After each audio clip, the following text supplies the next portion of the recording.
मध्य प्रदेश में सरेआम बाबा साहेब का पोस्टर जलाया जाता है। ये उस मध्य प्रदेश की घटना है जहां ओबीसी मुख्यमंत्री है।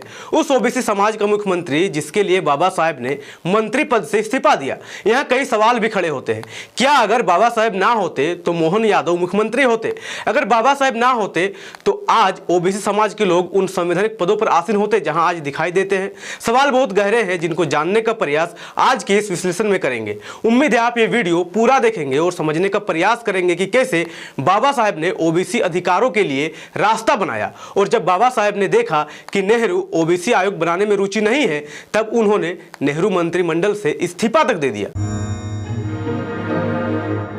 जोहार, जय भीम, जय फूले, जय बिरसा, जय साहू, जय पेरियार, जय संविधान। मध्य प्रदेश में संविधान निर्माता डॉक्टर भीमराव अंबेडकर का पोस्टर जलाना केवल एक व्यक्ति का अपमान नहीं बल्कि उस संविधान का अपमान है जिसने इस देश के वंचित, पिछड़े और हाशिए पर खड़े लोगों को अधिकार और पहचान दिया।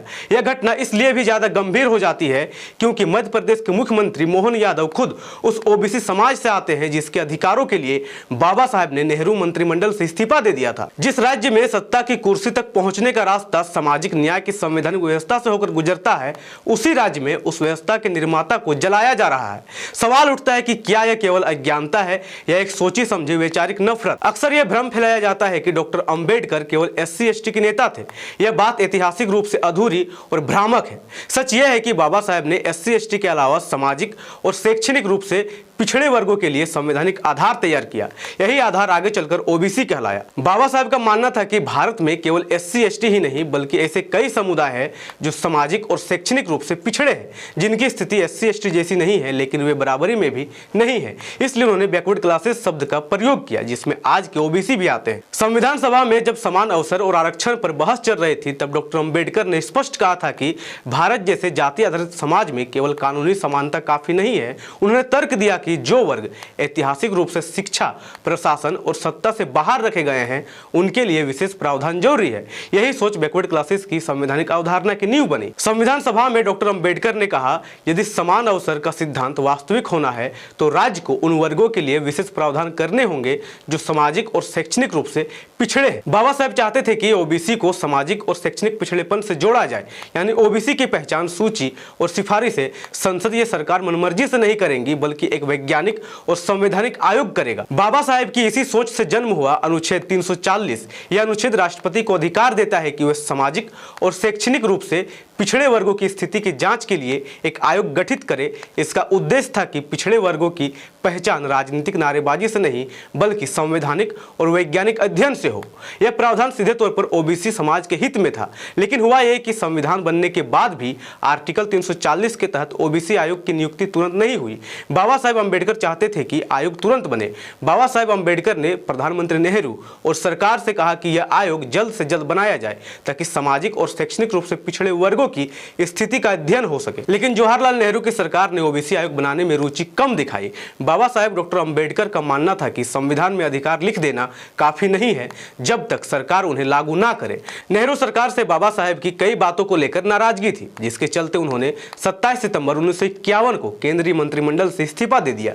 और बहुत कम लोग जानते हैं कि बाबा साहेब के इस्तीफे के पीछे हिंदू कोड बिल के अलावा ओबीसी आयोग को आर्टिकल 340 के आधार पर नहीं बनाया जाना एक बड़ी वजह थी। हालांकि आगे चलकर अनुच्छेद 340 के तहत ही 1953 में काका कालकर आयोग और 1979 में मंडल आयोग का गठन हुआ।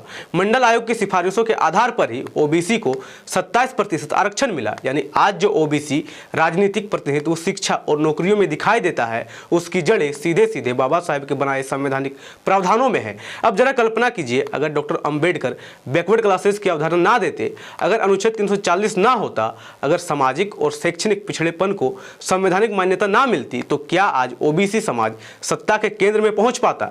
और यह सवाल सीधे मध्य प्रदेश की राजनीति से जुड़ता है कि क्या बिना बाबा साहेब के संविधान के मोहन यादव मुख्यमंत्री होते? आज जब ओबीसी समाज के लोग मुख्यमंत्री, मंत्री और सांसद बन रहे हैं, उसी दौर में बाबा साहेब की तस्वीरें जलाई जा रही है।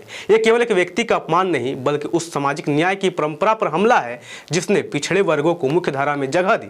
मूल निवासी बहुजन समाज को समझना होगा कि बाबा साहेब का अपमान यानी उस संवैधानिक व्यवस्था का अपमान है जिससे आज पिछड़े और अति पिछड़े वर्गों के लोग एक सम्मानजनक जीवन जी रहे हैं। बाबा साहब का अपमान यानी उस संविधान का अपमान है जिसके बदौलत आज अनुसूचित जाति, अनुसूचित जनजाति और ओबीसी वर्गों के साथ साथ महिलाएं भी मुख्यमंत्री और राष्ट्रपति जैसे संविधान के सर्वोच्च पदों पर पहुंच रही है। आपको याद होगा अगस्त 2018 में दिल्ली के जंतर मंतर में संविधान की प्रतियां जलाई गई थी। आज खुलेआम संविधान को बदलने की बात की जा रही है, जिनके बदौलत आज देश के शोषितों और वंचितों को सामाजिक, आर्थिक, राजनीतिक और शैक्षणिक अधिकार मिले हैं, उनकी तस्वीर जलाई जा रही है। ये सिर्फ घटनाएं नहीं है, ये संकेत है कि अगर अब भी संगठित और अपने संवैधानिक अधिकारों के प्रति जागरूक नहीं हुए तो इसमें कोई दो राय नहीं कि ये लोग इस संविधान को भी बदल देंगे जिसमें आपके अधिकार निहित है। धन्यवाद। जय संविधान, जय लोकतंत्र, जय भीम, जय मूल निवासी। MNT न्यूज नेटवर्क को सब्सक्राइब करें, लाइक और फॉलो करना ना भूलें। साथ ही बेल आइकॉन दबाकर जन जागृति की मुहिम में जुड़े रहें।